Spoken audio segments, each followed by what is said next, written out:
In this chemical calculations video, we're going to focus on using Arrhenius equation and drawing Arrhenius graphs to calculate the activation energy for a reaction.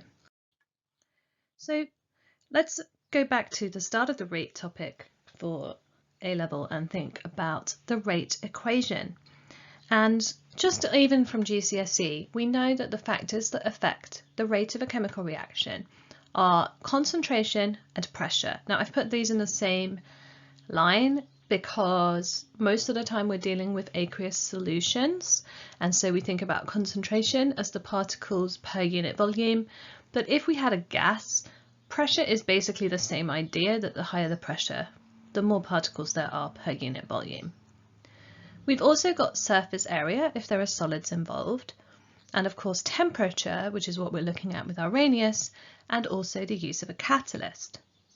But when we look at orders and rates of reaction and we try to work out something called the rate equation, we might get something that looks like this.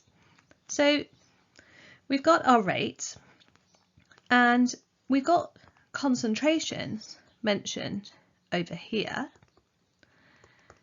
And of course, how the concentration of a reactant affects the rate depends on its orders. So for in this example, B is second order and A is first order. But that means that concentration is the only thing that appears in the rate equation, which means that this unit here, this rate constant K, is basically packaging up all the other factors that affect the rate of reaction. So definitely the temperature will change K, use of a catalyst will change K, and it must be that surface area also changes K, although we don't really look at that at A level. So actually, although we call K a rate constant, it's only a constant if we keep all those other conditions the same. So now let's look at the Arrhenius equation, and when we are given the Arrhenius equation, it looks kind of scary compared to some of the equations that we get in chemistry, and that's because rate is not directly proportional to temperature. It's an exponential relationship, which is what this little e stands for. That's the exponential factor. You don't really need to worry what e is. It's just a number like pi. That just happens to make these equations work. So what about the other parts of this Arrhenius equation? What have we got in here? Well, the Arrhenius equation tells us how the rate constant relates to all these other different factors. So rate constant, remember, is the thing that's in the rate equation in front of the concentrations of the reactants. We've got activation energy, and that is what we'd be using the Arrhenius equation to get. So this shows us the relationship between the rate constant, which is basically the rate, the activation energy, and the temperature. We've got the gas constant in there, which we recognise from the ideal gas equation, 8.31, and the units are joules per mole per Kelvin, which will be important later. And then we've got temperature, which needs to be in Kelvin, because our gas constant is in joules per mole per Kelvin. And then we've got this thing here, A, which we don't normally talk about much. It's not even got a proper name. Pre-exponential factor simply means it goes in front of the exponential part of the equation, and the exponential is the e to the power minus EA over RT. So what that means is as that EA over RT gets smaller, the rate gets bigger. So there are two ways that the rate can get bigger. We can make EA smaller. We know that, that's what a catalyst does. So one way to make rate bigger is if we lower activation energy, then that term, that minus EA over RT, gets smaller, and because it's to the power minus, that means K will get larger. Meanwhile, if I change the temperature, if I increase T, because it's on the bottom of that term, that will also make minus EA over RT smaller. So increasing temperature, we know, will also increase rate. But as this equation is, we're not going to get asked about it in this form.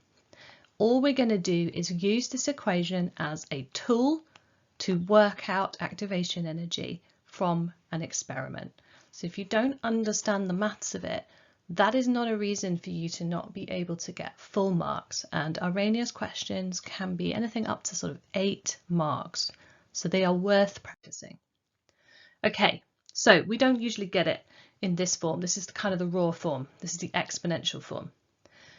To get rid of the exponential, we do something called a natural log. So you may be more familiar with pH calculations, that the inverse of 10 to the power is log. The inverse of e to the power is natural log, or ln. So it's just a button on your calculator. Don't worry about it. So when we do that, k becomes ln k. A becomes ln A. E disappears, and to the power minus EA over RT simply becomes minus EA over RT. So this is the version, this is what we call the linear version of the equation, i.e. it's no longer something that's got exponential relationships in it. We've got rid of that. It still might look like a horrible load of maths.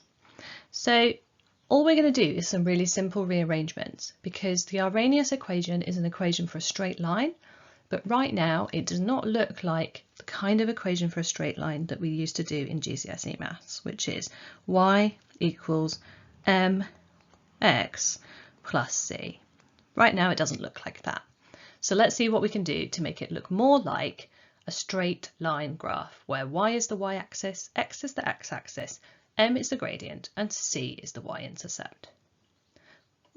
So here we go. We can switch them round. So all we did there is put the ln A on the right hand side and put minus EA over RT on the left hand side of the equation. So now what we should be able to see is that ln A is equal to c. It's a constant. It's the y-intercept. The middle bit of the equation is still looking a bit messy. So minus EA over RT, it's not very clear how we get x, what we put on our x-axis. So we're going to rewrite it like this. So all I've done is taken minus EA divided by RT. We can call it minus EA times 1. And then we can split those terms. So it's minus EA over R times by 1 over T. So that now tells me what I plot on x-axis, what I plot on y-axis, and that there means that minus EA over R is the gradient. Meanwhile, ln A, natural log of the pre-exponential factor, is the y-intercept.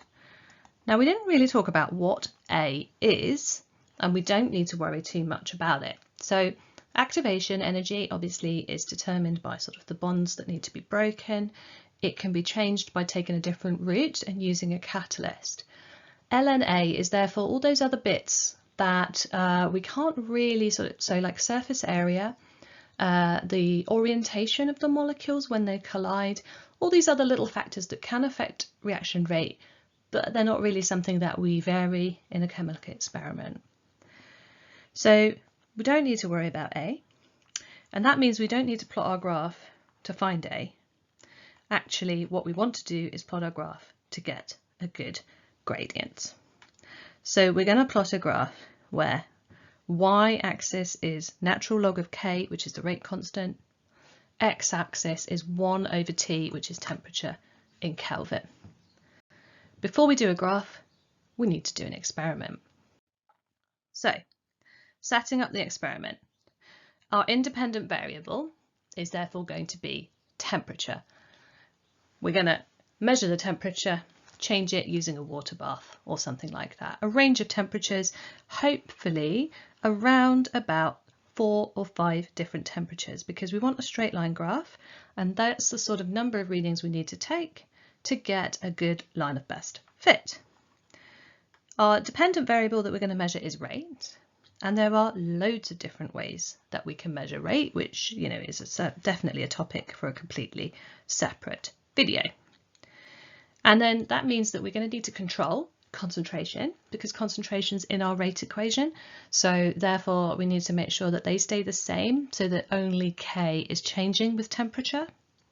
Also surface area, because that's going to affect our pre-exponential factor, the volume of the solution, anything else that could mess up our results. Anything that's not temperature needs to be controlled.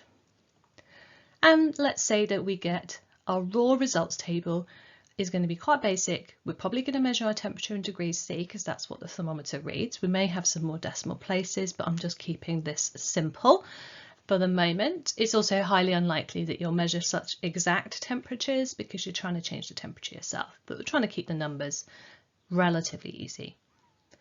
So the temperature, one thing to notice is that if you're doing your own experiment in a lab, it's a very narrow range of temperatures because most of these reactions are done in solution, so we can't go lower than 0 degrees and we can't go higher than 100 degrees because that's the melting and boiling point of water. And normally we'd keep it in a narrow range because otherwise, you know, you're just going to get things like evaporation of the water, things like that. It's quite difficult to go below room temperature. We'd have to get ice involved. So a narrow range of temperature. Let's have a look at the rate. So I don't know what this experiment is, but the rate is measured not in moles per dm cube per second. And that doesn't matter. That doesn't have to be in moles per dm cube per second. Also, just as a reminder that rate is not the same as the rate constant K. But for the purposes of an Arrhenius graph and an Arrhenius equation, we are doing a natural log. So when you do a natural log, it doesn't have any units. All we want to know is proportionally how does temperature affect rate. Because we're keeping the concentrations the same, the rate constant is the only thing that is affecting the rate in this reaction. So although rate does not equal K, we can confidently say in this experiment that rate is directly proportional to the rate constant. That's why we can just take rate in whatever units it's in, centimetre cube per minute, grams per second, moles per dm cube per second. It doesn't matter. We don't have to sit and rearrange the rate equation like you would in other questions to work out what K is and what its units are. So we just need a range of temperatures and a range of rates. What do we do with them next? We have our results table and now we've made it a little bit bigger. First thing we need to do is change temperature into Kelvin by adding 273 to all of my numbers. So suddenly our temperature's got quite big, and on the x-axis we're going to be plotting 1 over temperature. So the reciprocal of temperature, because remember minus EA over RT was our term, so T's on the bottom. So we're going to need to calculate 1 over T. Temperature being quite large means that 1 divided by temperature will be a small number, and in fact it's almost always in the range 10 to the minus 3. That's the order of magnitude. So it makes sense for us to actually put that at the top of the table rather than writing it out every single time. Often you will also see, if you're given the results, that that's how it will be done. So you've got to watch out for that because it's important later. Also notice there are units, temperatures in Kelvin, so 1 over temperature is K to the minus 1. So those are the numbers, but they're all times 10 to the minus 3. So it's actually 0.00336. Don't write that on your graph though, because it's really, really difficult to write 0.003 and then write the next number, because you're going to run out of space on your axis for labelling. Okay, so we've done 1 over T, that's our x-axis. Our y-axis for this graph is going to be natural log of K. Remember, we don't need to worry about what natural log is. We're just going to press the ln button on a calculator, and we're going to put in those numbers, and that's what we're going to get. So first thing to notice, very rare, there are no units for this. So as soon as you do a natural log, there are no units. Also, another thing to notice is that these are negative values. How it works is if the original number is less than 1, the natural log of that number will be a negative number. So because rate is usually done in quite small units, ln rate will normally have negative values, and that's important when we're plotting a graph. Two more things to notice when it comes to graph plotting is how small the range is. These are tight numbers. So 2.96 to 3.36 times 10 to the minus 3. That is a really small range of numbers. So we don't want to start at 0. We want to spread these numbers out. Same thing for the natural log, the ln of the rate. That's really small, 1.88 to 3.22. That's a small range of numbers. So we need to make sure that we give it space on the graph. Here's an example of what my graph might look like. So, talking it through, on our x-axis, I've put the x-axis at the top because the y-axis is negative. You don't actually have to do that, but that's just how I've been taught to do it. Okay, I've got my numbers and notice that, so I've started at 2.9. I haven't bothered starting any lower than that because my first number is like 2.96. I've kept the divisions easy to divide by the number of squares, so I'm going up in 0.1s. And I've gone all the way across the page so that my points on the x-axis fill the space. So what we don't want to say is just, oh, you know, my axis filled like most of the page, but then I only used half of my axis for actually plotting any points on, and the rest of it was a big empty space. So the line in your graph needs to be taken up a lot, more than half the page. I'm going across and looking at my labels. I've got my 1 over t, and that's where a lot of people stop. Don't forget the times 10 to the minus 3. That's in the axis label, so I don't have to write 0.0029, which is awkward. And I've got units, so k to the power minus 1. On the y-axis, all I've got is ln k, and there are no units. And it's perfectly okay to write just ln k for this, even though it's natural log of rate. I've got a nice straight line of best fit, and notice also the other thing about my y-axis is it's reading downwards because it's getting more negative as you go down. So we don't want to start at the bottom and go up towards 3.25, it needs to be going downwards. And again, I've not started at 0. I've started at minus 1.5, which is plenty because my first point's not until minus 1.8 something. How accurate do you need to be? You need to be plotting your points within half a square. You've got time for this graph. You usually only have to plot 4 or 5 points. So check them and check them again. It should be a really obvious straight line. It's really rare to have an anomaly because the way that the natural log works is it kind of gets rid of those anomalies and it evens out the line for you, so you're not going to see it so much. So it really should be an obvious straight line, which we can calculate a gradient of. And if that straight line is not taking up loads of space on your graph, you need to change your axis scale. So now we've plotted the graph, we're going to use it to calculate the activation energy. Let's just go back to the equation that we're using. So we've got ln k minus Ea over r times 1 over t plus ln a. So ln a we can ignore. We're not going to find the y-intercept. We can't, because actually our graph doesn't cross at 0. We'd have to make our scales really big to go back to 0, and that's not the point of the graph.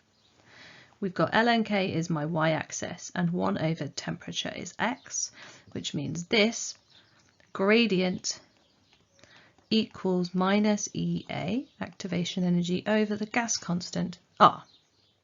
Okay, now how we find the gradient is we actually use the graph. So I see a lot of students, they plot the graph because they're told to plot the graph in the question, and then they just go and take the numbers from the table. I want to see a nice big triangle against the graph. The whole point of using a line of best fit is it limits our error, and the point of using the triangle to calculate the gradient is we do a big one, again, because there's less percentage error if you take a bigger reading.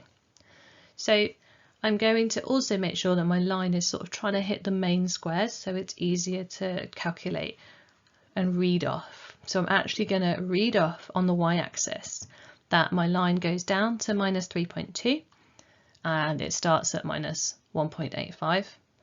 Then I'm going to find the difference, and the difference in y is negative because it's a negative gradient.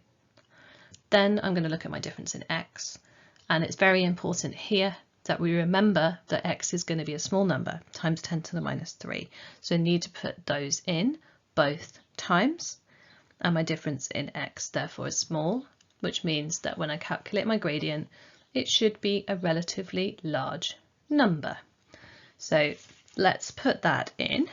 Minus EA over R is going to equal minus 1.35 over 4.2 times 10 to the minus 4, which means that minus EA over R equals minus 3214. So that is my gradient. Some questions will deliberately ask you for the units of that gradient. Well, the units of y are nothing. There's no units there. So that's just like 1. And the units of x are Kelvin to the minus 1. So what we've done is we've done 1 over Kelvin to the power minus 1, which means we've done 1 over Kelvin. So my unit is just Kelvin.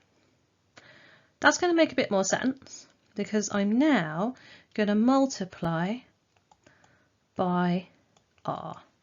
So EA is minus 3214 Kelvin, put that in brackets.